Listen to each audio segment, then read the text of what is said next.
The Canadian Olympic Committee has announced that a total of 331 athletes will represent Canada at the 2008 Beijing Olympic Games. This delegation is the second largest Canada has ever sent to the Olympics. The Canadian athletes will compete in 31 events, and the delegation will bring many promising athletes, including equestrian competitor Len Miller, diver Alexander Despoti, and triathlete Simone Whitfield. Leading the way will be kayaker Adam van Kerverden, Canada's flag bearer for the opening ceremony at August the 8th. The 2004 Olympic champion in Athens says he's very proud to have the honor of carrying the flag. It's a tremendous honor and privilege to be marching in and leading the entire Canadian team in Beijing in just a couple of weeks. And as Peter said, it's a little bit frightening yet. The Athletes Village for the Beijing Olympic Games is set to open on Sunday, which is tomorrow. Organizers say they will provide the best possible services for athletes from all over the world. Pan Deng has the story. Beijing's Olympic Athletes Village is closer to the main venues than at any other games. But as always, the athletes will stay here for free. The canteen is already operating. 70% of the food served is Western style and the rest is in Asian. The menu will change every 8 days and food will be available around the clock. Organizers guarantee that food will be both delicious and nutritious. Organizing committee have also set up places of worship for followers of major religions. I hope all the athletes who live in this village will feel the warm welcome and appreciate the good services we provide. I hope this will help them compete well. The village officially opens on Sunday and is poised to receive 16,000 athletes and officials from over 200 countries and regions. Pan Deng, CCTV. Chinese ambassador to Singapore Zhang Xiaokang says cabinet mentor Lee Kuan Yew will attend the Olympic opening ceremony, and then on the second day he will return to Singapore to attend the nation's national celebration.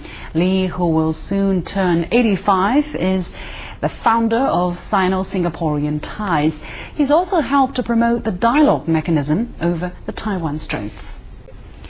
Sports fans in China are seizing the last chance to grab some tickets for the Beijing Olympics. The last round of Olympic ticket sales kicked off on Friday, with the remaining 820,000 tickets on sale. As Dong Wei tells us, people were queuing up for miles outside the Olympic venues several days before the sale began. The first batch of Olympic tickets are being sold on a first-come, first-served policy. In Beijing, people have been queuing up for miles outside the Olympic venues. They stayed under tents or on bamboo mats with snacks and playing cards. Many have been waiting for more than 2 days, and some even came hundreds of kilometers away. Round of Olympic ticket sales in Beijing drew nearly 40,000 people on Friday, much more than the planned ticket sales volume of 30,000 for the day. The public's enthusiasm made the organizing committee change its selling plan to put more track and field tickets on sale. In addition to the 250,000 tickets for Olympic events in Beijing, another 570,000 tickets also went on sale for football matches in co-host cities. In Shanghai, more than 160,000 tickets were still available for the public, with the most expensive price at 800 yuan. Sports fans have also been queuing up all night.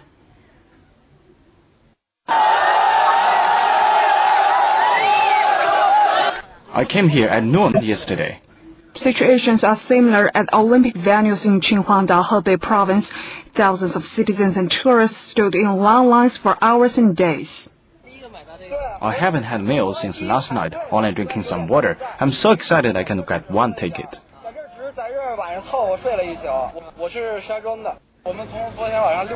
I came from Shijiazhuang, another city in the province, and I've been queuing since last evening. It's so worth waiting. Another two co-host cities, Tianjin and Shenyang, were also seeing crowds wait to buy tickets. The organizing committee says it will adjust ticket selling plans in time according to sales conditions.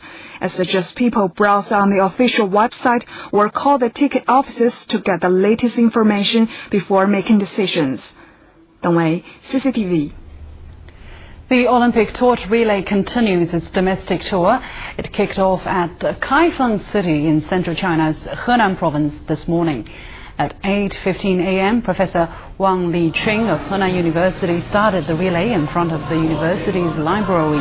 Wang passed the flame to China's female basketball star Zheng Haixia. 208 torchbearers participated in this 6.6-kilometer route.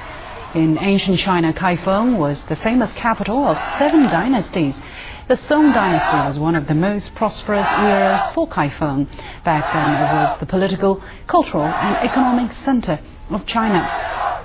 While the second last torchbearer was Da Shan, arguably the most famous foreigner in China. He handed the torch over to Zhang Wu, who is one of the chief designers of the emblem for the Beijing Olympics. Zhang then lit the cauldron to end the leg in Kaifeng. The torch relay heads to Luoyang, also in Henan province, on Saturday. The Bank of China announced here on Friday that it has started issuing a stored value bank card, the Great Wall card, that can be used by visitors here during the Olympics.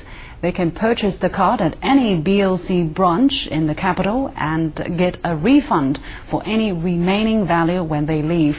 The card is denominated in the local currency, the renminbi yuan. The holder can withdraw cash from any China UnionPay ATM or pay at point of sales, terminals, in retail stores that display the UnionPay sign. The cards will be issued from Friday till the end of the Games. Well, large cultural display is set to open at Beijing's Olympic Park on August the 9th. Visitors will increase their knowledge about Chinese culture in more than 30 Lucky Cloud huts. On Friday, organizers for the Beijing Olympics invited the press to meet volunteers taking part in the cultural display, and one of the volunteers is Kung Fu movie star Jackie Chan. Zheng Sui takes a closer look. In the Lucky Cloud House displaying the folk arts of northwestern Shanxi province, artists are performing shadow puppetry. This type of play was popular in Shanxi over 2,000 years ago. It reached its peak during the Yuan dynasty about 700 years ago.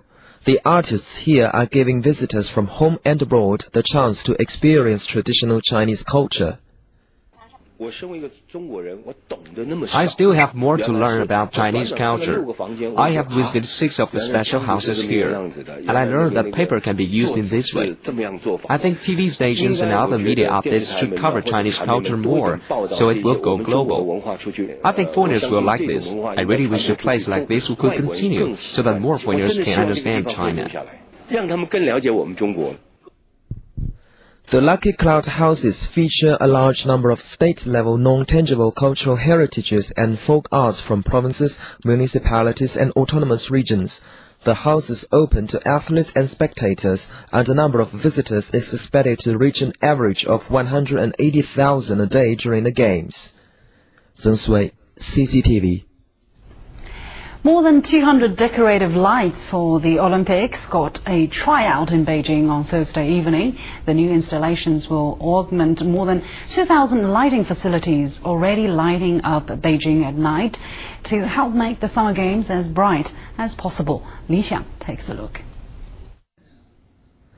Major roads in Beijing have been equipped with the new decorative lights. Green is the lighting theme in Sanyuanqiao, one of the busiest overpasses on the city's third ring road. Meanwhile, the traditional Chinese color of red, symbolizing magnificence and fortune, lights up the Siyuanqiao overpass. The Beicheng West Bridge is located very near the National Stadium, and its lighting design features various kinds of dragons.